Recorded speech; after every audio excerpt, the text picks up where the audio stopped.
Ports and proxies. The UAE's covert battle for dominance in the Horn of Africa. A silent war of mortars and diplomacy erupts in the Horn of Africa. Bulgarian weapons stamped with serial numbers surface in Sudan's killing fields. The UAE denies arming genocidal militants, but evidence mounts. Satellite imagery reveals unmarked flights from Emirati air bases to Chad. Ports and proxies. The UAE's covert battle for dominance in the Horn of Africa. A silent war of mortars and diplomacy erupts in the Horn of Africa. Bulgarian weapons, stamped with serial numbers, surface in Sudan's killing fields. The UAE denies arming genocidal militants, but evidence mounts. Satellite imagery reveals unmarked flights from Emirati airbases to Chad, while Sudanese militants parade captured UAE-made drones. As the International Court of Justice weighs a landmark case, a question looms. Is the Gulf of powerhouse fueling chaos to secure dominance in one of the world's most fragile regions? In the meantime, displaced families in Darfur ask Sinker 1. Who will answer for the bloodshed? Hi, I'm Samia Mohammed, and this is Analytica Today.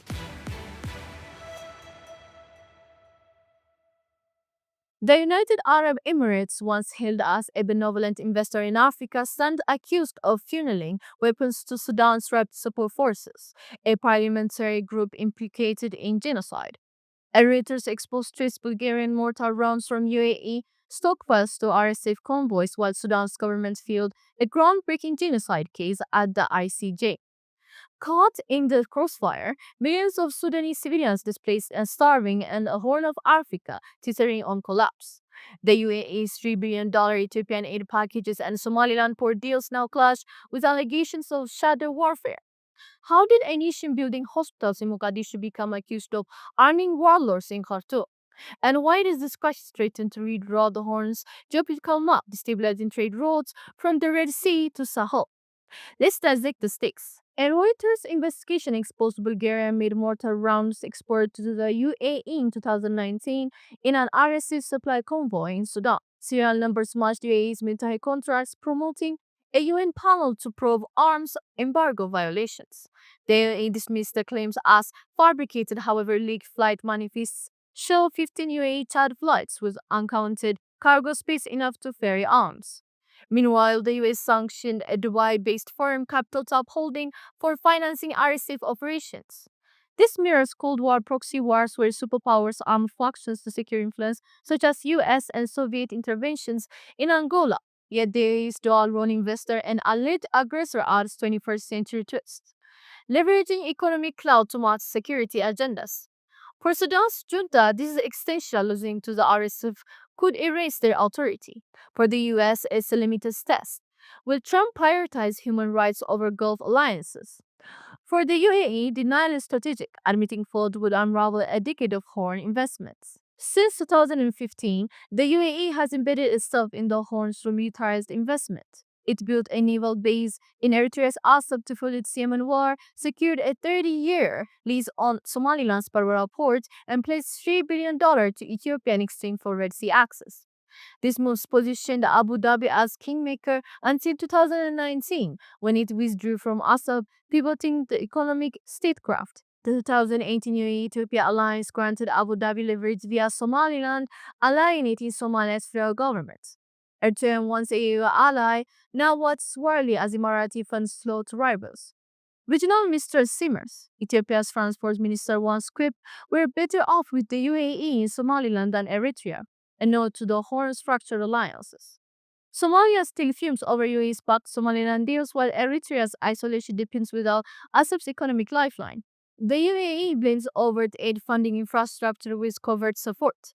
Analysts allege armored vehicles and mercenaries bolstered the RSF, mirroring tactics used in Yemen. In Sudan, the RSF's sudden access to drones and night vision gear, tools beyond local capacity, hints at external sponsorship. The RSF UAE's alleged proxy battle Sudan's military for control. Meanwhile, Ethiopia and Somalia are Emirati investments warring. Addis Ababa depends on UAE cash while Mogadishu fears Somaliland's UAE-backed secessionist momentum. Why risk global backlash?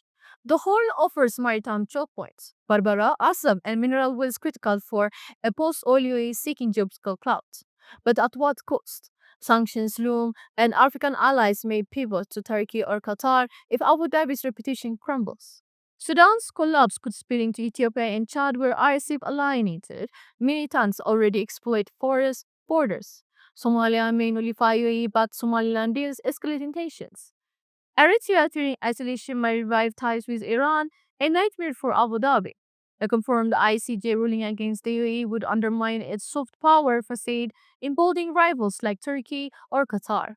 US sanctions on RSA financiers signal growing impatience but Gulf oil interest compliance by the stance. China watches silently eyeing horn minerals. Over 12 million Sudanese face starvation. Displacement could surge if the RSC loses UAE backing and retaliates. Women and children, 75% of the displaced bear the brunt, with aid blocked by warning factions. The Horn of Arcticus feat hangs on paradox. The same power building ports and hospitals stands accused of arming warlords. As the ICJ deliberates once truth is clear, Sudan's war isn't just local, it's a battleground for Gulf dominance where civilians pay the price. A mother in Darfur, sheltering in a school turned bunker, told Reuters, "They fight over our land, but we bury our children. Accountability is possible. Grassroots advocacy, transparent investigations, and regional unity can counter shadow diplomacy. The AU must amplify Sudanese voices, not just host UAE funded summits. Global citizens must pressure governments to prioritize people over ports." If you believe conflicts shape in distant boardrooms matter, subscribe, share this analysis, and demand action. This is Samia Mohammed. Until next time.